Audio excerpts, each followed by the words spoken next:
Bonjour à tous. Alors aujourd'hui, je me suis dit qu'on allait profiter du confinement pour lire un petit peu.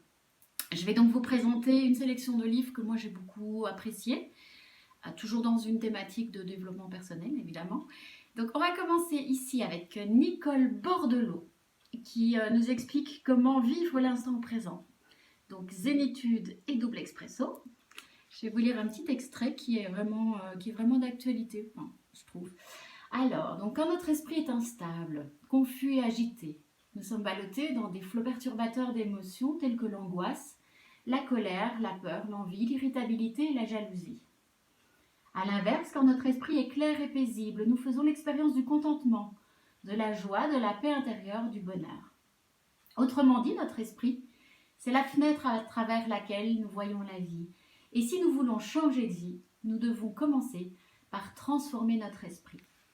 Voilà, donc on va transformer notre esprit avec différentes lectures. On enchaîne du coup avec le principe du petit pingouin. Alors celui-là aussi je l'aime beaucoup, le principe du petit pingouin qui nous explique comment lâcher prise et puis surtout pourquoi il ne faut pas s'adapter à des situations qui ne nous conviennent pas. Et là donc pareil, je vais vous faire un petit extrait. Donc la conclusion du livre c'est « Et par-dessus tout, n'oubliez jamais le principe du petit pingouin qui stipule que tout environnement ou toute relation contraire à vos besoins entraînera immanquablement votre perte tôt ou tard. » Voilà, moi je trouve que c'est un très très bon résumé. Après, l'histoire du petit pingouin, elle est vraiment toute mignonne. Voilà, donc le principe du petit pingouin de Denis Doucet. Voilà. Ensuite, nous l'avons ici, juste ici, donc juste là plutôt. Donc la maîtrise de l'amour, donc par l'auteur des 4 accords Toltec que vous connaissez peut-être, et si vous ne connaissez pas, que je vous conseille vivement. C'est un livre qui va vous accompagner tout au long de votre vie, puisque c'est 4 principes qu'il faut suivre pour avoir une vie plus sereine. Et donc là par contre, donc dans la maîtrise de l'amour, c'est un livre qui va vous permettre de vous recentrer et qui vous explique que nous sommes responsables de notre propre bonheur et qu'il ne faut jamais donner la responsabilité à quelqu'un d'autre de son bonheur.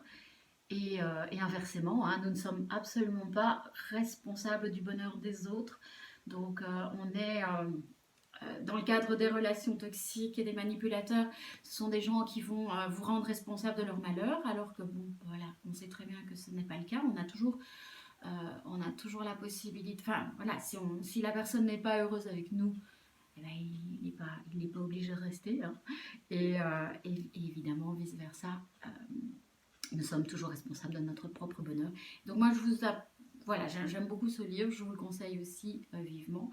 Et donc on va terminer ici avec l'estime de soi, puisque effectivement lorsqu'on ne s'aime pas, on va accepter des situations qui sont inacceptables et on accepte toujours en fonction de ce qu'on croit mériter. Et donc si on augmente son estime de soi, et simplement on met le poing sur la table et on n'accepte plus certaines situations. Voilà, je ne vais pas vous lire d'extrait, mais voilà, ça c'est ma petite sélection. Je vous souhaite une très très bonne lecture, je vous embrasserai fort, prenez soin de vous, vous le méritez. À bientôt.